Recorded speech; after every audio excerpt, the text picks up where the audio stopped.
Hello everyone and welcome back to Pot and Plant Entertainment. My name is Chris and in case you don't know, I review movies and I rank them on a scale of 0 to 100 in increments of 5. Today, we are going to be reviewing Venom 2, Let There Be Carnage. I've already reviewed the first one.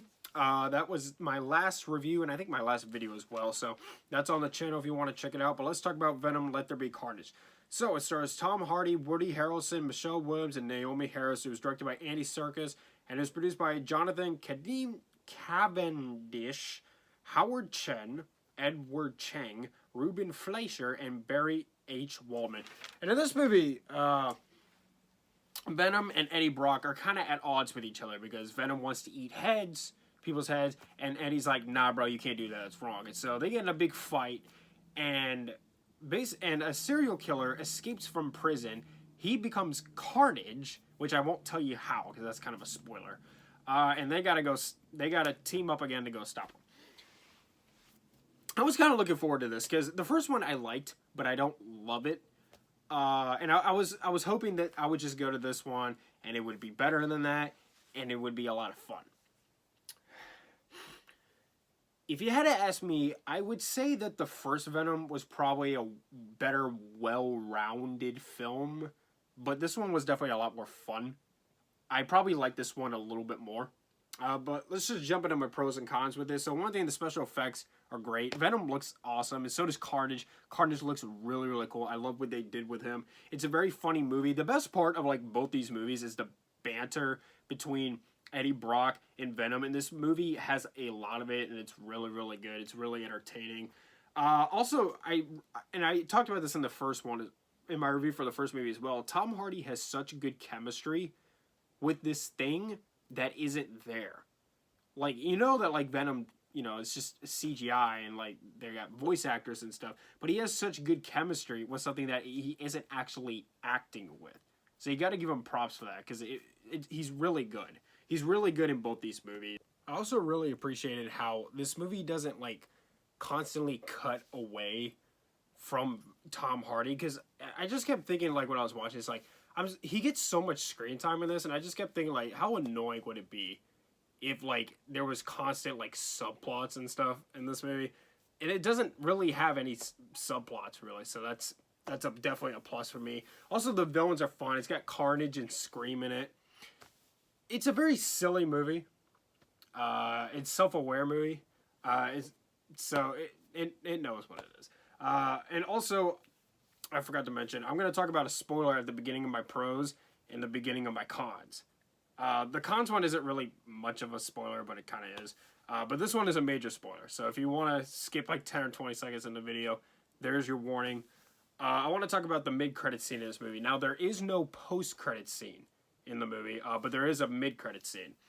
In the mid-credit scene, we finally get confirmation about something that we have been speculating about for years, which is, will they tie the Venom movies into the MCU?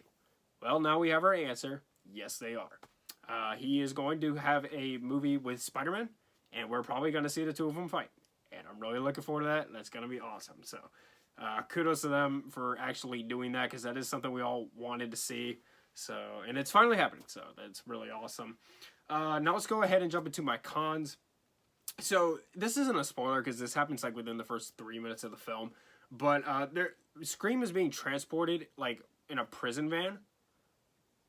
And in case you don't know, her superpower is that she screams like really hard and really loud, right? And so they're transporting her in this van, and then guess what she does? She screams, and she gets out. How did they not think that that would happen? I don't understand that. That's stupid. Also, when Woody Harrelson is, like, walking around in public, because, you know, in the movie, he plays, like, this famous serial killer. He's just walking around the streets, and nobody recognizes him. Like, the most famous serial killer in the world, in their world currently, he's just walking around in the open, and nobody cares. Also, and this is something that everybody's been complaining about with these movies, this should have been rated R. And I 100% agree. The last Venom and this Venom should have been rated R. It really, really should have. They keep cutting away from all this stuff that could have been so cool. It just, I hate Sony so much, man. Sony is just terrible at everything. I hate it. And this is kind of a nitpick. but I didn't really like Carnage's voice. He has a deep voice like Venom did, and I was kind of hoping he would have like a higher, more scrappy voice. You know what I mean? That would have been nice. Also, Scream isn't really fleshed out in this movie at all. As a matter of fact, you learn nothing, almost nothing about her. That's kind of disappointing. And then this last thing, this is something that happens at the end of the movie. It's a spoiler, but it's not a major spoiler. But there's your warning if you want to skip 10, 20 seconds in the video.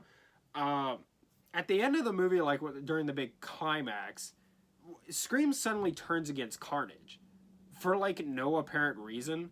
And it kind of reminds me of like at the end of the first Venom when like they were going to stop the rocket and Venom and Tom Hardy's like, I thought you wanted your species to take over the Earth. What made you change your mind? He's like, you did, Eddie.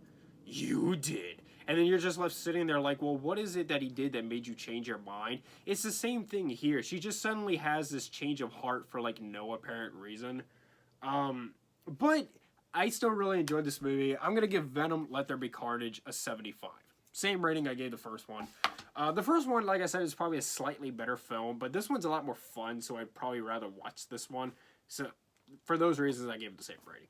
Thank you so much for watching. Subscribe to Polyplanet Entertainment for more. Hit the like button. Leave movie reviews, suggestions, and comments down below. Follow me on Instagram at Polyplanet Entertainment for channel updates, written movie reviews, and much love.